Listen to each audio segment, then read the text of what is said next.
तो हम लोग जैसा कि रिंग में देख रहे थे, आज के लेक्चर में हम लोग का चलेगा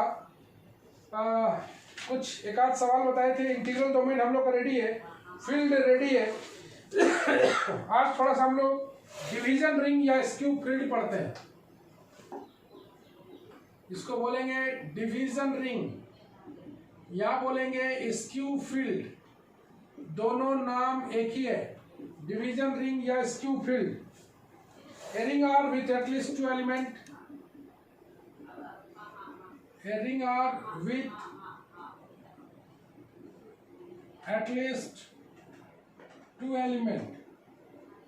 A ring जिसके पास कम से कम दो एलिमेंट हो, इसी को बोल देंगे डिवीजन रिंग। इसी को बोल देंगे डिवीजन रिंग। एक रिंग तुम देख रहे हो ना, एक रिंग को ही हम लोग बोलते हैं जिसमें कम से कम दो एलिमेंट हो, उसी को बोल देंगे डिवीजन रिंग या फिर स्क्यू फील्ड, या फिर स्क्यू फील्ड। इफ पहला हैज यूनिटी और दूसरा is such that each non-zero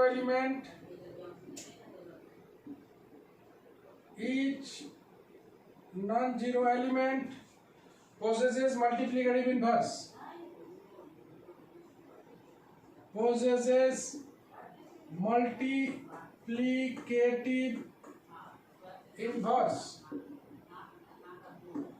दो ही प्रॉपर्टी है इसमें।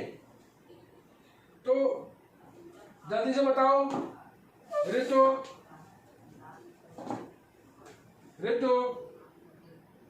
Yes sir. ये बोल रहा है कि एक रिंग आर जिसमें कम से कम दो एलिमेंट हो, उसी को बोलेंगे डिवीजन रिंग और स्क्यू फील्ड।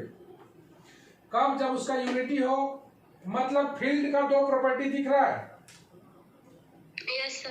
और एक नहीं है। तो अगर हम बोले कि तुमको डिवीजन रिंग और फील्ड में तुम कोरिलेट करो तो तुम क्या बोलोगी?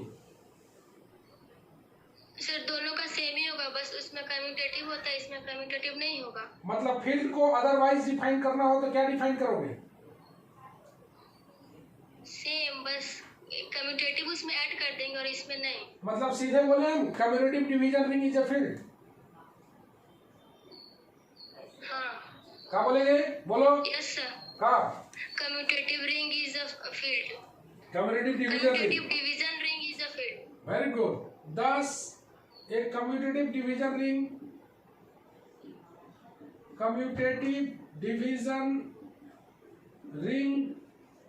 Is a field. तो बड़ा शॉर्ट डेफिनेशन है commutative division ring. Point to be focus, commutative division ring को ही हम लोग बोल देंगे फील्ड। एवरी फील्ड नोट में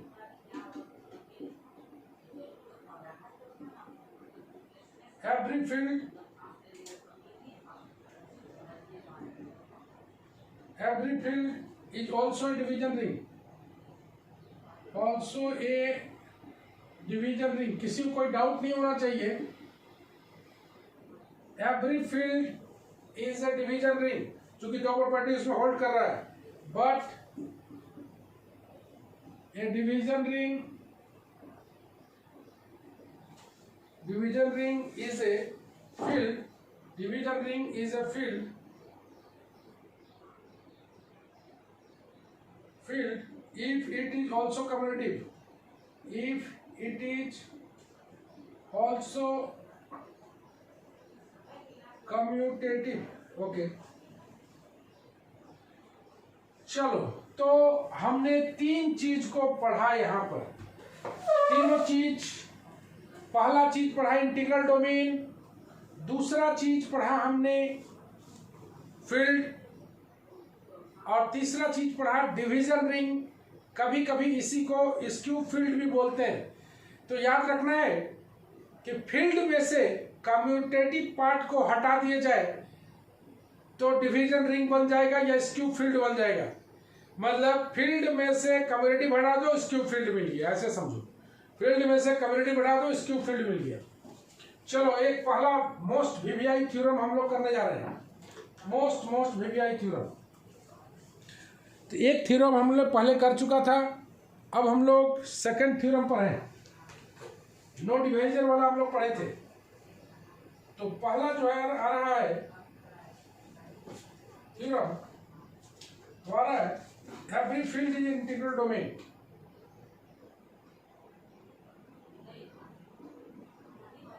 Every field is an integral domain.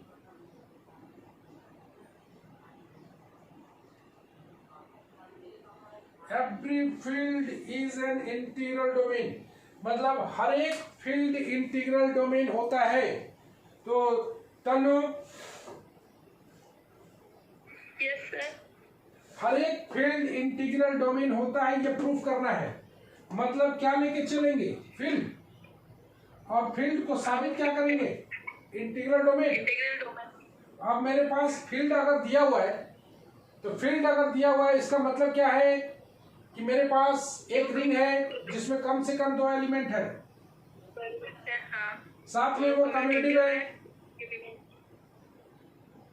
Has unity है, और each non-zero element possesses multiplicative inverse, ये दिया हुआ है। तो इंटीग्रल डोमेन बनाना है, तो इंटीग्रल डोमेन में भी कम्युनिटी हैज यूनिटी तो होता ही है। तो सिर्फ विदाउट जीरो डिवाइजर बना दिया जाए तो मेरा काम हो जाएगा।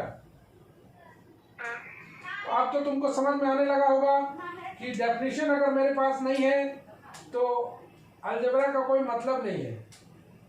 क्या रूपाल? Yes sir. देख रहे हो काम क्या हुआ है? जरा पढ़ो। Every field is an integral domain. तो तुम्हारे पास क्या दिया हुआ है, क्या प्रूफ करना है? जल्दी बोलो। सर ये दिया हुआ है कि फील्ड दिया हुआ है, इंटीग्रल डोमेन प्रूफ करना है। तो इन फील्ड में हम लोग के पास कम्यूटेटिव और यूनिटी का डिफिनेशन है, तो उससे हम लोग को फिर और बस एक जो क्राइटेरिया है नॉन जीरो एलिमेंट वाला, उसको सिर्फ प्रूफ करना है। नॉन जीरो वाला नहीं है, इंटीग्रल डोमेन प्रूफ करना है, मतलब विदाउट जीरो डिवाइजर प्रूफ करना है। ठीक है, यस सर। तो चलो इसका हम लोग प्रूफ पर आते हैं। कितना अच्छा लगेगा प्रूफ, देखो। Since a field F is commutative ring, सीधे बोल दें commutative ring with unity। बोलता है कि since a field F is commutative ring with unity, एक ही साथ डाल दिए। तुम ऐसा जरूरी नहीं है कि ऐसे लिखो, तुम ऐसे भी लिख सकते हो। एक तरीका बताते हैं कि कैसे तुम लिखोगे इसको, जरूरी नहीं है कि ऐसे लिखना, तुम अपने शब्दों में लिख सकते हो। लिखोगे we have a definition of field, that is a ring has at least 2 element, has commutative and has unity। we have लेके चलेंगे हम लोग each non-zero element possesses multiplicative inverse, and we have just only to prove that it has without zero divisor। तो ऐसे करके भी चल सकते हो, तुम अपने हिसाब से चलोगे फील्ड का डेफिनेशन में। therefore in order to show that every field is an integral domain, every field is an integral domain, we should show that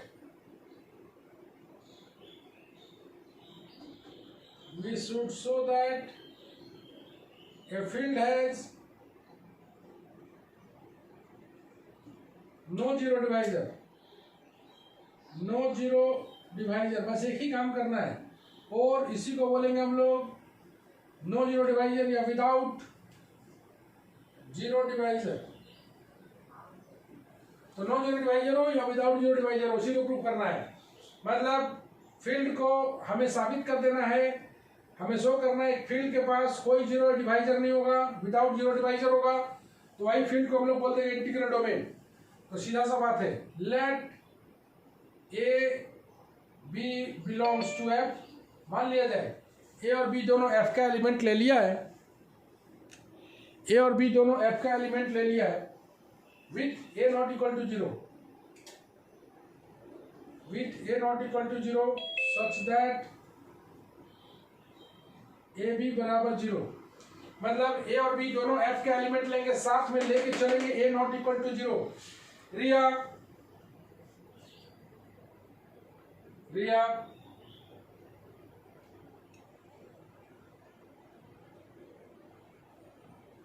Riya Yes, sir. तुमने क्या बताया था विदाउट जीरो डिवाइजर के लिए? Without zero divisor के लिए either a is equals to zero और b is equals to zero अगर and a into b. हाँ ठीक है, अगर हम a not equal to zero लेके चले तो क्या प्रूफ करना पड़ेगा? That b is equals to zero. Absolutely right, absolutely right. अगर डेफिनेशन तुम्हारे पास है तो सब ओके है। तो तुम देखो ना, शुरुआत में तुमने बता दिया कि क्या करना है, उसके बाद ए और बी दो एलिमेंट तो एफ का लोगे ही, तभी तो काम करोगे। साथ में ए not equal to zero such that A B बराबर जीरो। अब क्यों लिए हैं A not equal to zero? तो सीधा सा बात है कि आने वाला जो सेकंड पार्ट होगा उसमें b not equal to zero लेके चलेंगे। मतलब एक पार्ट में ए नॉट इक्वल टू जीरो लेके चलेंगे और बी बराबर जीरो प्रूफ करेंगे, दूसरे वाले पार्ट में b not equal to zero लेके चलेंगे, a equal to zero proof करेंगे, तो वो कहलाएगा integral domain. Okay,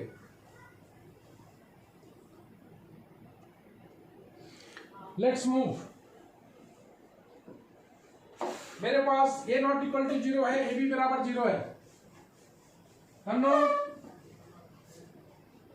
Yes, sir. जरा जल्दी बताओ, कहीं पर a not equal to zero लिखा हुआ है तो हम लोग क्या समझेंगे?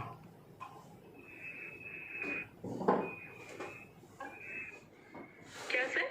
ए नॉट इक्वल टू जीरो लिखा हुआ है तो हम लोग क्या समझेंगे? कि a not equal to zero है। हाँ, तो ये कहीं भी नॉट इक्वल टू जीरो रहेगा तो उसका इनवर्स एग्जिस्ट करेगा, याद रखना, पता ना? अच्छा। कहीं भी नॉट इक्वल टू जीरो है तो उसका इनवर्स एग्जिस्ट करेगा, है ना? तो this implies a inverse exist बोल देंगे। सीधा सा बात है, तुम ऐसे भी जानते हो कि फील्ड में तुम जान रहे हो कि ए नॉट इक्वल टू जीरो है यार, ये फील्ड है, तो फील्ड है कहने का मतलब हर एक नॉन जीरो एलिमेंट के लिए उसका इनवर्स एग्जिस्ट करेगा, याद है ना? According to definition of field. एक एक लाइन को बढ़िया से समझो। और मेरे पास वी हैव ए बी बराबर जीरो भी है, हाँ जी। तो फील्ड मेरे पास है, कहने का मतलब अगर नॉन जीरो एलिमेंट है तो उसका इनवर्स एग्जिस्ट करेगा। क्योंकि यहां पर हम लोग बता देते हैं क्योंकि F is a field, F is a field, इसलिए ए इनवर्स एग्जिस्ट करेगा। नाउ मेरे पास a not equal to zero है, ए इनवर्स एग्जिस्ट कर रहा है, और साथ में एंड ए बी बराबर जीरो है। हमें बनाना है बी बराबर जीरो, कैसे बनाएंगे बोलो? दोनों तरफ ए इनवर्स से गुना कर देते हैं, ए इनवर्स से गुना कर दिया, ए इनवर्स ए को एक साथ रखा, बी को एक साथ रखा, ये जीरो आ गया। ए इनवर्स ए को 1 इंटू बी लिखेंगे, दिस इंप्लाइज बी बराबर जीरो बनेंगे। यहां पर by associative law, associative law, तो तुम देख रहे हो बी बराबर जीरो आ गया है। Okay, similarly let A B बराबर zero and b not equal to zero, then we have to prove that a बराबर जीरो, हमें साबित करना है a बराबर जीरो। तो क्या करेंगे? चूंकि b not equal to zero है तो b इनवर्स एग्जिस्ट करेगा। सिंस बोलना शुरू करेंगे b not equal to zero, this implies b inverse exist. चलो, बी इनवर्स एग्जिस्ट कर गया। अब मेरे पास है ए बी बराबर जीरो है एंड बी इनवर्स एग्जिस्ट कर रहा है। तो बताओ क्या करेंगे?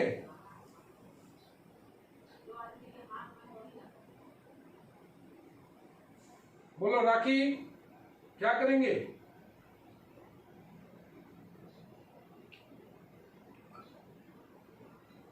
राखी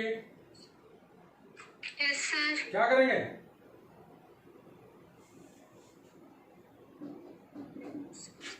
बी को हटाना है, ए बराबर 0 लाना है, बी को हटाना है, तो क्या करेंगे?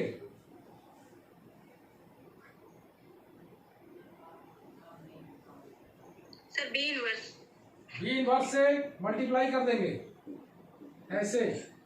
याद रखना दोनों तरफ पोस्ट मल्टीप्लाई ही करना, याद रखना, एक इधर तो एक इधर ही होना चाहिए। अब इसको लिख देंगे बी इंटू बी इनवर्स, यहां से लिख देंगे a इंटू 1 बराबर 0, दिस इंप्लाइज a बराबर 0। देख पा रहे हो? तो 10 इन ए फील्ड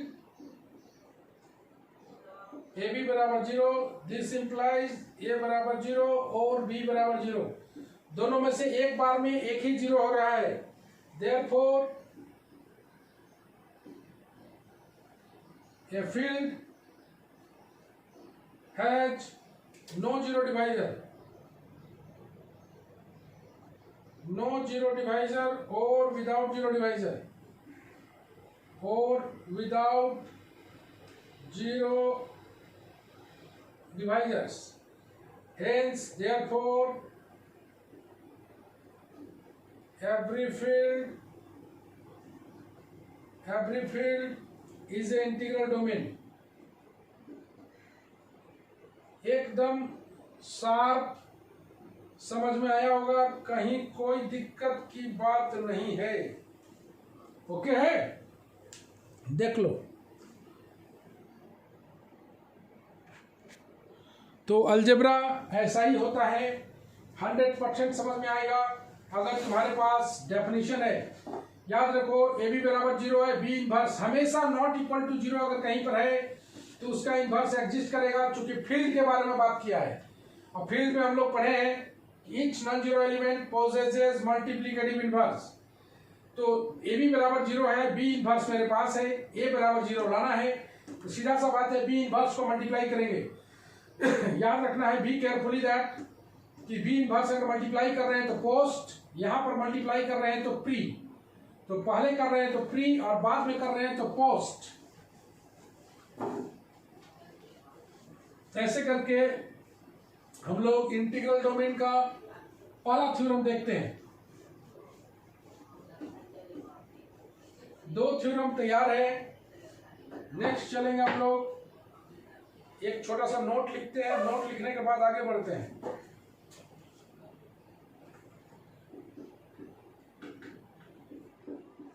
नोट में बढ़ते हैं। But the converse is not true, but the converse is not true. Converse इसका ट्रू नहीं है, that is every integral domain is not a field। मतलब हर एक फील्ड इंटीग्रल डोमेन हो सकता है, लेकिन हर एक इंटीग्रल डोमेन फील्ड नहीं हो सकता है। For example, a ring of integers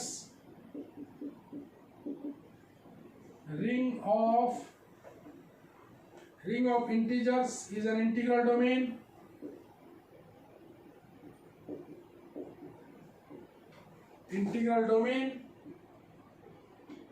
Ring of integer is integral domain and it is not a field। It is not a field। Example भी देख लिया तुमने कि ring of integer integral domain तो है लेकिन वो फील्ड नहीं है। द ओनली बोलता है कि हर एक नॉन जीरो एलिमेंट का पॉजिटिव मल्टीप्लिकेटिव इनवर्स होता है। द ओनली इनवर्सिबल एलिमेंट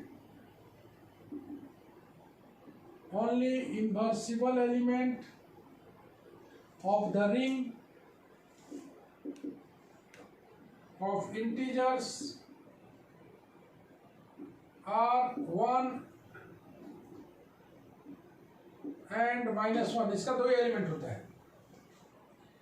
चलो नेक्स्ट चलते हैं हम लोग। A field has no zero divisor. Next theorem, a skew field has no divisor of 0. A skew field has no divisor of 0. No divisors of 0. A skew field has no divisor of zeros. तो skew field का definition है, और तुम जानते हो field से अगर community part को हटा दिया जाए तो स्क्यू फील्ड बनेगा। एक फील्ड से अगर कम्युनिटी पार्ट को हटा दिया जाए तो स्क्यू फील्ड बनेगा, और उसको बोलते हैं कि नो जीरो डिवाइजर होगा। नो जीरो डिवाइजर होगा। तो मान लिया जाए कि एक बी स्क्यू फील्ड है, let d be a skew field, d be a skew field, then D is a ring. D is a ring with unit element 1,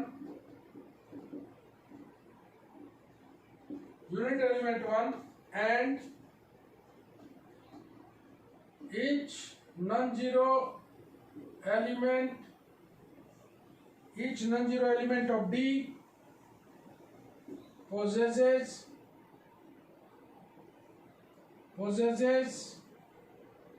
multiplicative inverse।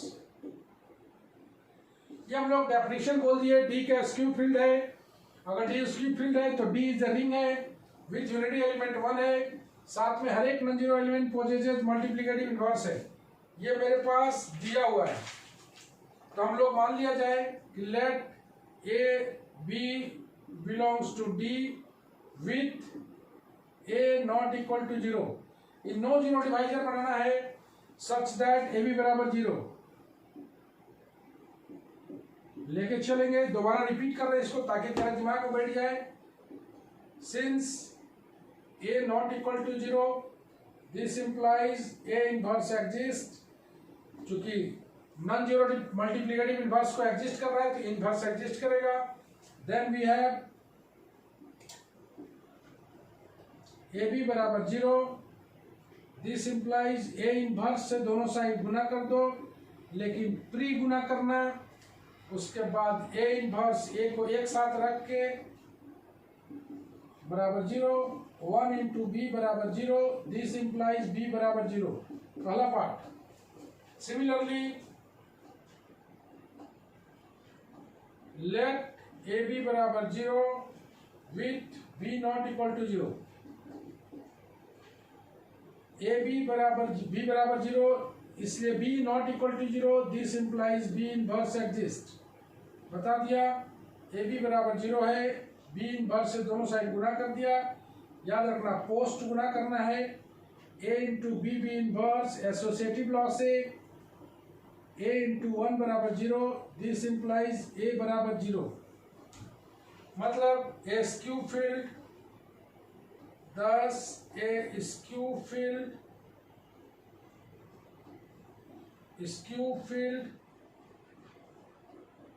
has no zero divisors। यहां से हम लोग का तैयार हो जाता है सेकंड थ्योरम।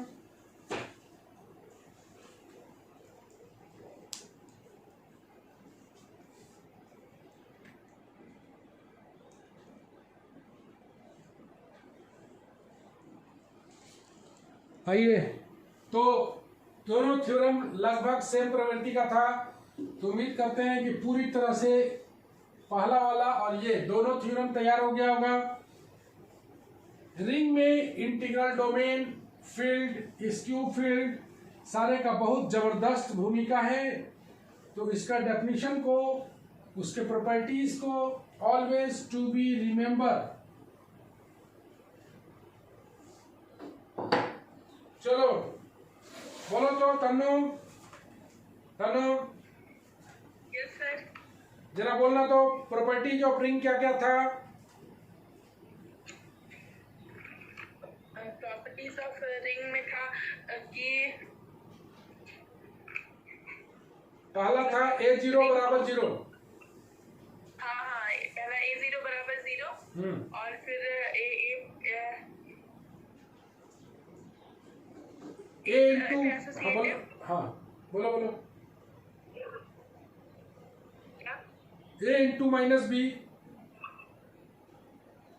हाँ, A into minus B equals to minus A B और equals to minus A B और फिर minus A minus B equals to A B और A B minus A equals to A B minus A C और B minus C equals to B A minus C A. Be remember that every time, ठीक है, ये भी याद है। a plus B बराबर 0, this implies a बराबर minus B और b बराबर माइनस ए, ये भी याद होना चाहिए, ठीक है। साथ में डेफिनेशन पार्ट पूरा क्लियर और रिंग का पोस्टुलेट्स भी दिमाग में होना चाहिए। रिंग का जितना पोस्टुलेट्स है, तो रिंग के बारे में तो एक चीज जानते करते हैं हम लोग कि रिंग इज ए ग्रुप भी होगा विथ रिस्पेक्ट टू एडिशन, मतलब विथ रिस्पेक्ट टू एडिशन के लिए एक वो अबेलियन ग्रुप भी होगा, चूंकि कम्युनिटी ग्रुप भी होल्ड करता है, तो अबेलियन ग्रुप एडिशन के रिस्पेक्ट में होता है। तो जैसे जैसे आगे बढ़ेगा पोस्टुलेट्स ऑफ रिंग भी तुम्हारे पास होना चाहिए। तो postulates of ring always to be remember.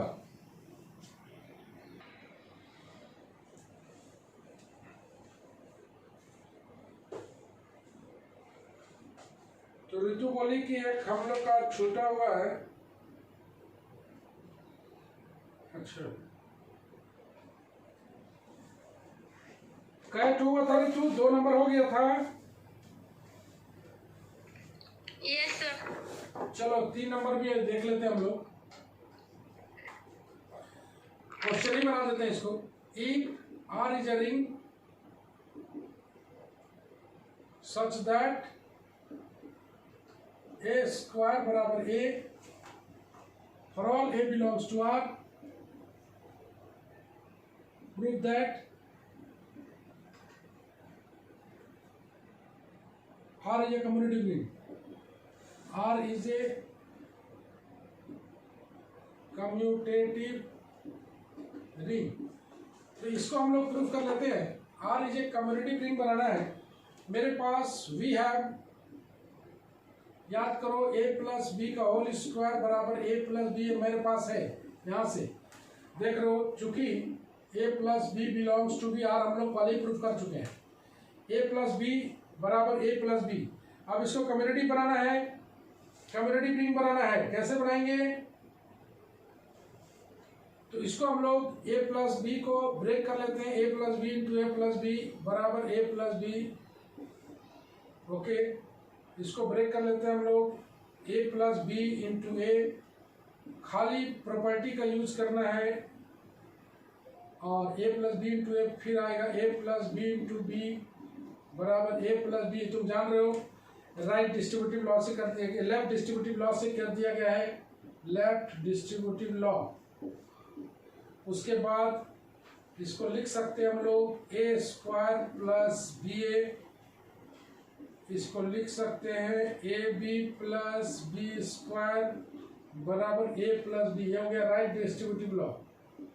तुम देख रहे हो राइट से डिस्ट्रीब्यूट कर दिया गया है और इसको लेफ्ट से डिस्ट्रीब्यूट किया गया था। अब चूंकि ए स्क्वायर बराबर हम लोग ए लिख दें, A plus B A plus A B plus B बराबर ए प्लस बी। यहाँ तक क्लियर? उसके बाद हम लोग ए प्लस बी को एक साथ रखते हैं, B A plus A B को, B A plus A B को एक साथ रखते हैं बराबर, इसको लिख सकते हैं a प्लस बी प्लस 0। उसके बाद चूंकि a प्लस बी बराबर 0 है मेरे पास, हम लोग पहले ही प्रूफ कर चुके हैं सेकंड पार्ट में, a प्लस बी बराबर 0 बाय सेकंड पार्ट। तो इसको हम लोग लिख सकते हैं, a प्लस बी को हम लोग 0 लिख सकते हैं, a प्लस बी को हम लोग कैंसिलेशन लॉ से भी हटा सकते हैं। B A plus A B बराबर 0 by left cancellation law for addition in r. याद रखना है ये हमेशा एडिशन इन आर ही बनेगा। B A plus A B बराबर 0, दिस इम्प्लाइज हम लोग लिख सकते हैं ए बी बराबर बी ए। कहाँ से? सेकेंड पार्ट से। ए बी बराबर बी ए चूंकि मेरे पास पहले से था ए प्लस बी बराबर 0, तो दिस इम्प्लाइज हमने लिखा था बी बराबर ए, याद होगा सेकेंड पार्ट में। ए प्लस बी बराबर 0, दिस इम्प्लाइज ए बी बराबर बी ए, इसलिए बोल देंगे r is a commutative ring. Are is a commutative ring. चलिए हो गया तो थर्ड पार्ट। अगर फिर देख लो ए प्लस बी का होल स्क्वायर बराबर ए प्लस बी, यहां से हम लोग लिखे चूंकि A plus B belongs to R. याद रखना है for all A belongs to R के लिए ही लागू है, अलजेब्रा का सिस्टम है। For all A belongs to R लागू है, मतलब ए प्लस बी में तभी लिख पाएंगे जब A plus B belongs to R होगा। ये हम लोग पहले पार्ट में बना लिए थे। इसको दो पार्ट में लिख के लेफ्ट और राइट डिस्ट्रीब्यूटिव लॉ लगा के ए स्क्वायर बराबर ए लिख दिया, बी स्क्वायर बराबर बी लिख दिया। एसोसिएटिव लॉ से ए प्लस बी को एक साथ, b A plus A B को एक साथ। इस ए प्लस बी को लिख सकते हैं A plus B plus 0 by left cancellation law. A plus B हट जाएगा, A B plus B A बराबर 0 आएगा। क्योंकि फर्स्ट सेकंड पार्ट में हमने देखा था ए प्लस बी बराबर 0, दिस इंप्लाइज बी बराबर ए, तो b A plus A B बराबर 0, इसलिए ए बी बराबर बी ए, इसलिए r is a commutative ring. चलो ये भी तैयार।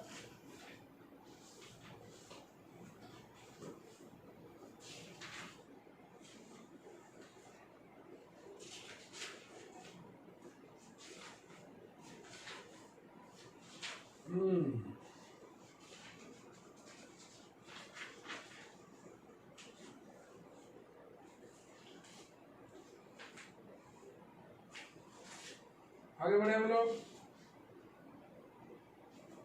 एक छोटा सा डेफिनेशन और लिख लेते हैं इंपॉर्टेंट नोट के रूप में। An element A of ring R, an element एक एलिमेंट है A of ring R, an element A of ring are is said to be idempotent, is said to be idempotent, said to be idempotent if a square बराबर a। तुम जान रहे हो idempotent matrix हमने पढ़ा था जिसमें a स्क्वायर बराबर a होता था मैट्रिक्स के रूप में। यहाँ एक एलिमेंट है a रिंग R का, उसी को बोल देंगे आइडेम्पोटेंट इफ a स्क्वायर बराबर a। साथ में a ring R is called a Boolean ring, is called Boolean ring if all the elements, all its element are idempotent, that is if a square बराबर a for all A belongs to r. मतलब एक ring को ही हम लोग Boolean ring बोलेंगे if all its element are idempotent. क्या बोले आप? बोलो राखी, क्या बोले?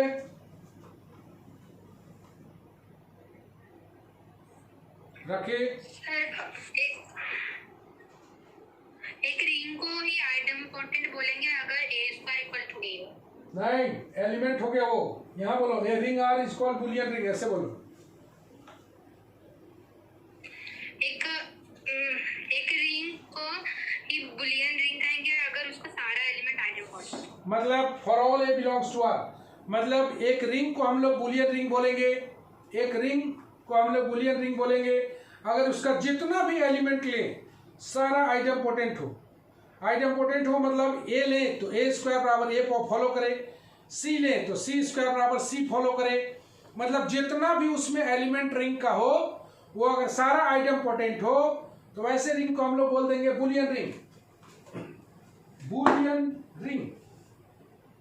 ओके, नेक्स्ट कुछ एग्जांपल्स ऐसा है, अभी कुछ बड़ा बड़ा थ्योरम से आने वाला है, तो बड़ा बड़ा थ्योरम के लिए अभी टाइम उतना बच नहीं रहा है। तो अगले क्लास में हम लोग एक बड़ा थ्योरम और एक बड़ा प्रॉब्लम दोनों करेंगे, और करके पहले वाले चैप्टर को हम लोग फिनिश मार देंगे। फर्स्ट चैप्टर रिंग का वो फिनिश हो जाएगा, उसके बाद हम लोग सेकंड चैप्टर शुरू करेंगे।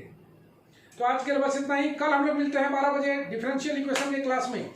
कल हम लोग 12 बजे मिलते हैं डिफरेंशियल इक्वेशन की क्लास में। चलो बाय बाय।